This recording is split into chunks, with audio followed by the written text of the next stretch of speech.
Je suis ravi aujourd'hui d'être à la Rotonde pour accueillir une fois de plus un invité que j'apprécie énormément. Il est venu spécialement nous parler de sa passion, de son activité. C'est un personnage que j'affectionne particulièrement.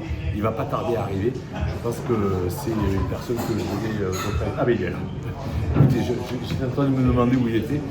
C'est donc Alain Badieu. Comment il va mon frère? Écoute, merveilleusement bien. Très heureux de Très passer ce moment. content d'être avec toi. Merci, moi. Viens, on va m'en m'en éclater. Allez, ça. Alors comment vas-tu? Eh bien, écoute, très bien. Une ville où il fait frais en ce moment. J'ai préféré me rassurer en me mettant à l'intérieur dans ce magnifique établissement de la Rotonde. Alors écoute, on est là pour parler de toi, pour parler de ton enfance un peu. Alors quand tu es arrivé à Aix à 8 ans, tu as commencé à faire tes études ici. Ouais. Tu as grandi avec les Aixois, on va dire. Ah ouais. Alors c'est vrai que c'est une ville qui évoque plein de petits souvenirs. C'est un grand bonheur que de pouvoir vivre à Aix. En tous les cas, j'en suis ravi parce que c'est vrai que je m'y sens bien. D'ailleurs, qu'est-ce que t'inspire? Est-ce que tu pourrais faire une plaidoirie pour d'Aix? Parce que tu es, je ne l'ai pas encore évoqué, tu es un avocat. Et un avocat pénaliste. Qui plaide. Qui plaide. Ouais. On en parlera après, mais est-ce que tu aurais peut-être à évoquer une petite plaidoirie simple sur Aix-en-Provence? L'improvisation, c'est ton métier. Ah ben si j'avais une plaidoirie à faire pour Aix-en-Provence, je leur dirais fermez les yeux et imaginez la ville idéale dans laquelle vous voudriez vivre. Vraisemblablement qu'il y aurait beaucoup de soleil, le ciel serait d'un bleu azur éclatant. Vous imagineriez une ville avec de grandes allées, bordées d'arbres, bordées de bâtiments magnifiques, d'hôtels particuliers, de monuments, et puis des petites ruelles plus escarpées dans lesquelles vous évolueriez. Ouvrez les yeux, vous êtes à Aix-en-Provence. J'apprécie. Alors, tu es un passionné de sport, me semble-t-il. Est-ce que tu as fait du sport d'ailleurs, toi? J'en ai fait beaucoup, mais c'est il y a longtemps. J'ai fait beaucoup de tennis, j'ai fait pas mal de foot, j'ai fait beaucoup de marches et de vélo en famille pour découvrir la campagne aixoise qui est extraordinaire. Et ça a habité complètement mon enfance. Hélas, c'est un peu ancien. Alors, tu continues avec les yeux, parce que tu es devenu un supporter assidu d'un club réputé. L'Olympique de Marseille. Eh oui. L'Olympique de Marseille, c'est le club de mon enfance. C'est l'émerveillement de rentrer dans cette antre. Ah, il y a le café. C'est parfait. Merci, monsieur. Et de découvrir merci. Ce que j'ai jamais quitté. Et un sportif que tu as donc une vision de cette équipe de l'OM. Ah, c'est une vision passionnée. Elle nous fait râler parce que on sent qu'il y a vraiment une belle équipe, qu'il y a eu un très beau recrutement et puis qu'il y a une irrégularité qui fait qu'on n'est pas encore au sommet. Écoute, tu as une autre passion, comment dire, moins fréquente, on va dire, parce que ce sont des gens qui aiment les cartes. Tu aimes les cartes? Ah, c'est aussi une tradition familiale. Ah. Quand j'étais petit, en famille, avec mon père, ma mère et ma sœur, on jouait à la belote, contrée. Avec le 10 de Der. Avec le 10 de Der, avec un père qui trichait, avec une mère qui trichait, avec une sœur qui trichait. Et alors, ça me mettait dans une colère absolument impossible, mais on a passé tellement de bons moments. Et puis tu es devenu un avocat. Alors ça t'a pris comment, ça, dans ta jeunesse, de devenir avocat? C'était pas prémédité? C'était pas une vocation, pas du tout. Je faisais d'abord sciences politiques à Aix, puis je faisais du droit un peu de manière subsidiaire. Et j'ai un beau-père, Charles de Peretti, qui m'a dit « Écoute, si tu deviens avocat, je te donnerai un bureau et tu pourras commencer. » Alors tu fêtes donc effectivement de nombreuses années dans ce métier. 30 ans cette année. Alors pénaliste, pourquoi pénaliste? Là encore, c'est pas véritablement un choix. Quand on s'installe, on prend un peu tous les dossiers qu'on vous confie, hein, parce qu'aussi bien on ne sait pas faire grand-chose, et il faut se faire les dents. Et puis on fait les permanences, les commissions d'office, Et puis il se trouve que sans doute les gens ont plutôt apprécié la manière avec laquelle je les défendais. Puis ça s'est développé comme ça, et je suis devenu principalement pénaliste aujourd'hui. Quel conseil tu pourrais donner à un jeune aujourd'hui qui cherche à devenir avocat? Aime les gens. Ça, c'est Le b.a.-ba. le premier conseil indispensable. Aime les gens que tu défends. Et puis, prendre l'épaisseur. Intéresse-toi à beaucoup de choses. Sois curieux de tout, parce que c'est ce qui fait que tu défends bien. Alors là, tu viens de donner le conseil à des jeunes. J'aimerais que tu me dises qu'est-ce qui te motive tous les matins à mettre cette robe pour aller plaider. Cette motivation. Je n'ai pas besoin d'être motivé. Ça vient naturellement, mais s'il fallait répondre à ta question, je dirais aimer combattre, aimer convaincre. Ça, c'est un exercice qui est absolument passionnant. Comment convaincre quelqu'un qui n'a pas forcément le même avis que toi, qui ne va pas aller dans le sens où tu voudrais. Ça me fait penser au film les 12 hommes en colère, je ne sais pas si tu l'as vu, avec effectivement Henri Fonda qui détourne tous les... Le dernier juré qui est contre la vie générale. C'est ça qui est passionnant. Alors techniquement, toi qui plaides au quotidien, l'avocat il devient indispensable à quel moment? Dès le départ? Au premier moment où vous êtes seul. Au premier moment où vous ne savez plus comment sortir d'un conflit, sortir d'un litige, au premier moment où vous êtes confronté à l'institution judiciaire. Et est-ce que tu penses que l'IA va transformer des choses par rapport à ça? Bien sûr, ça transforme déjà considérablement. Déjà? Moi qui suis un passionné de l'évolution, parce que j'ai commencé à l'époque du fax. Oui. Le téléphone portable était à son début. À son début. C'était les prémices. Et moi je me réjouis. Tu avais le Minitel. On avait peut-être encore le Minitel. Et des machines à écrire. Oui, les premiers ordinateurs.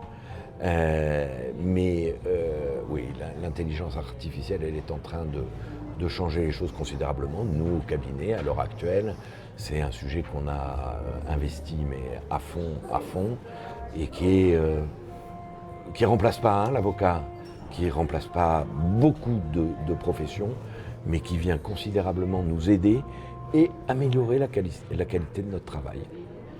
Alors justement, on va parler de l'humain parce qu'il y a une partie technique, il y a la constitution du dossier, puis il y a le côté humain des choses. Ouais. Est-ce qu'il t'est déjà arrivé, toi, de rencontrer quelqu'un qui a fait appel à tes services et de savoir à l'instant T s'il te disait la vérité ou pas?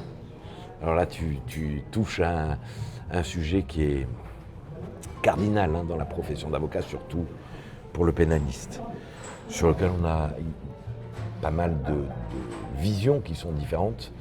Moi, la mienne, elle est assez simple. La vérité ne m'intéresse pas. La vérité ne t'intéresse pas, tiens donc. C'est pas mon sujet, la vérité. C'est le sujet du juge. Policier. Ou du policier. C'est le sujet du juge. Moi, la vérité, c'est un sujet qui ne m'intéresse pas à premier abord. Ou en tout cas, s'il y a une vérité qui m'intéresse, c'est la vérité judiciaire. Alors justement, quand tu défends un accusé qui est accusé de faits graves, est-ce que c'est difficile pour toi?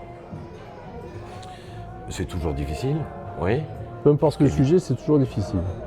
Quand on est accusé de faits graves, généralement, c'est qu'on encourt des peines importantes. Et donc, c'est d'ores et déjà une mission qui est délicate. Mais c'est sans doute les plus passionnants aussi.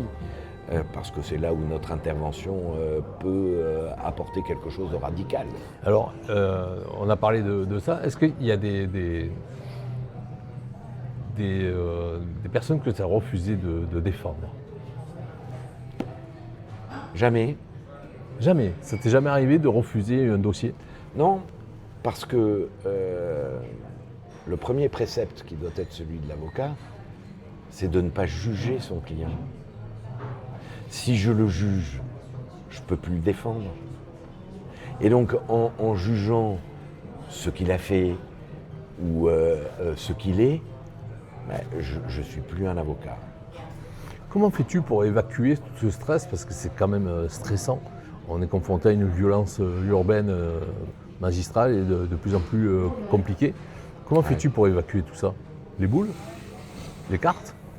Ouais, les activités en dehors, il faut veiller à toujours trouver un équilibre entre un métier qui est extrêmement prenant, aussi bien mentalement que physiquement et qu'en temps dans la semaine, et trouver des échappatoires.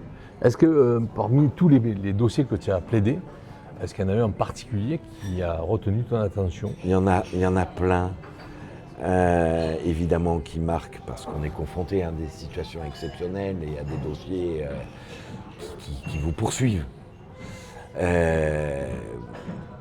S'il fallait en retenir un, j'en parlais à l'occasion de nos 30 ans de prestation de serment avec mon ami Jérôme Casse, où on partageait la défense. Qu'on salue d'ailleurs, hein, tu peux le saluer Jérôme, je sais qu'il va Jérôme, regarder. on le salue. On partageait la défense de jeunes hommes de la communauté gitane qui passaient leur temps surcocaïnés à voler, agresser, et qui, un beau soir d'été, s'en étaient pris à une caravane de ces gens dont tu n'entends jamais parler, qui ont eu le malheur d'être là. Une vie qui avait consacré 15 ans de leur vie à économiser pour s'acheter une caravane. Et la 15e année, ils achètent la caravane et ils veulent aller sur la Côte d'Azur.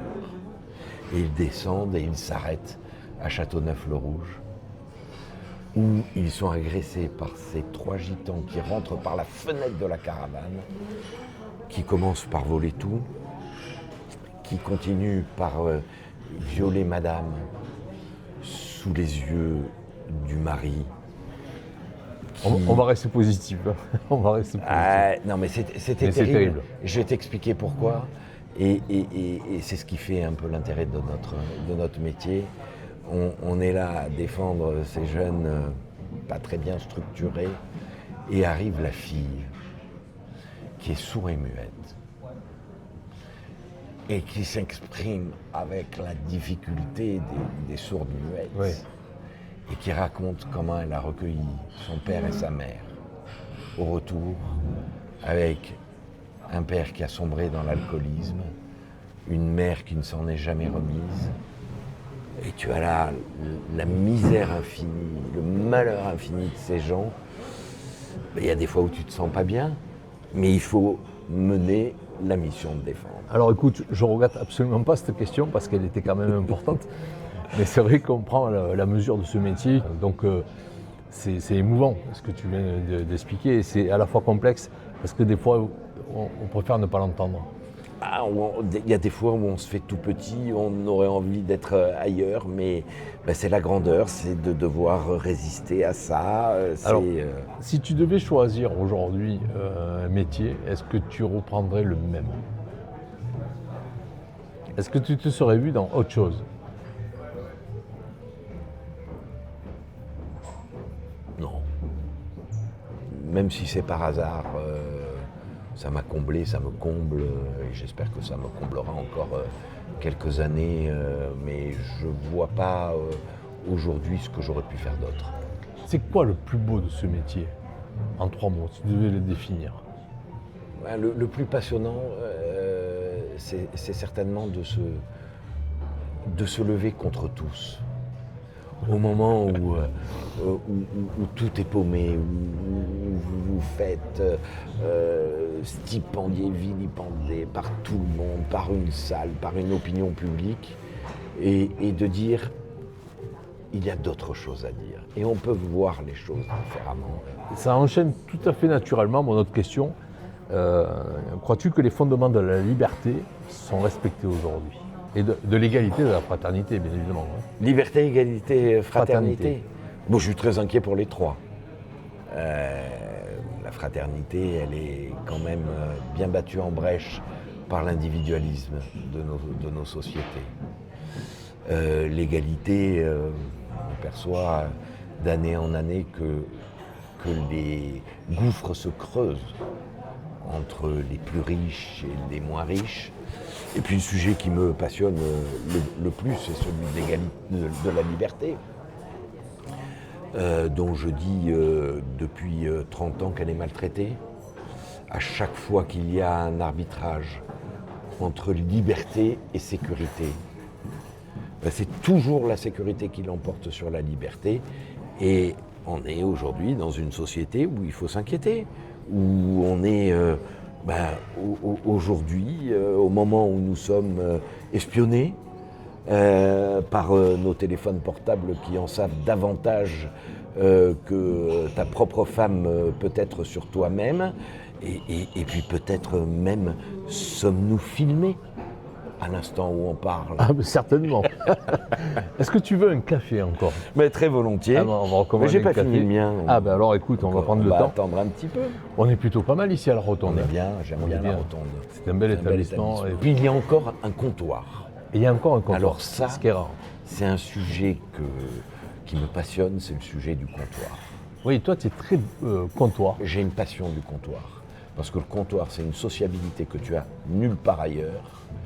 Avec des gens que tu rencontrerais nulle part ailleurs. C'est le vrai Facebook. Avocat, tu fréquentes plutôt des avocats au comptoir, tu fréquentes des ouvriers, des chômeurs, des gens en difficulté, des gens qui sont heureux, et tu échanges avec ces gens-là. Alain, ça a été un bonheur de pouvoir échanger avec toi. Je vais conclure pour que tu nous parles un peu d'Aix aussi. Tu supportes l'OM, tu parlais des boules aixoises. Est-ce que tu connais les autres sports majeurs qui évoluent ici à Aix-en-Provence et qui font le bonheur des Aixois? Alors moi je suis tout ce qui est sportif et qui fait l'honneur d'Aix. Je regarde très attentivement, même si j'y vais peu, Provence Rugby. Et oui. Mais il m'arrive de les regarder à la télévision puisque maintenant on peut voir de la Pro D2. Je suis avec beaucoup d'attention le handball. Le PAUC. Le PAUC, et ça fait des années que je me dis il faut que j'aille voir le POC à l'Arena. Je l'ai pas fait, mais ça arrivera bientôt. Et puis il m'est arrivé également de suivre très régulièrement le water-polo. Non, on fait partie de l'élite. Mais quel hasard. Et finalement, c'est une ville extrêmement sportive quand même. Énormément sportive. Et c'est vrai que ça fait partie des qualités de cette ville incroyable. Alors bon, le water-polo, tu sais que j'y officie régulièrement. Je sais. Et que tu me suis. Et que tu me suis. Mais c'est vrai que cette ville a besoin peut-être d'une émission sportive. Tu crois pas? Est-ce qu'il ne faudrait pas créer une... Il faut que tu la fasses. Il faudrait peut-être qu'on s'y penche un peu. Il faut y aller. Bon, on va y voir ça. Alain, ça a été un bonheur, un vrai plaisir de t'avoir. Merci d'avoir répondu aussi franchement à toutes ces questions que je t'ai posées. On a fait le tour, je crois. Et je pense qu'on a fait le tour. Ça a été un vrai plaisir. Très sympa. À très bientôt. À refaire. On reste bien sûr connectés sur ces cafés à la Rotonde où nous aurons l'occasion de découvrir d'autres personnes, d'autres passions à l'avenir. C'était Alain Baduel qui est donc avocat pénaliste ici à Aix-en-Provence. J'espère que vous retiendrez l'essentiel. Il ne faut jamais baisser le combat, toujours le combat. C'est des messages qui ont été transmis avec beaucoup de dignité et de sympathie. Merci à toi Alain. Merci à toi. À très vite. Bonne journée.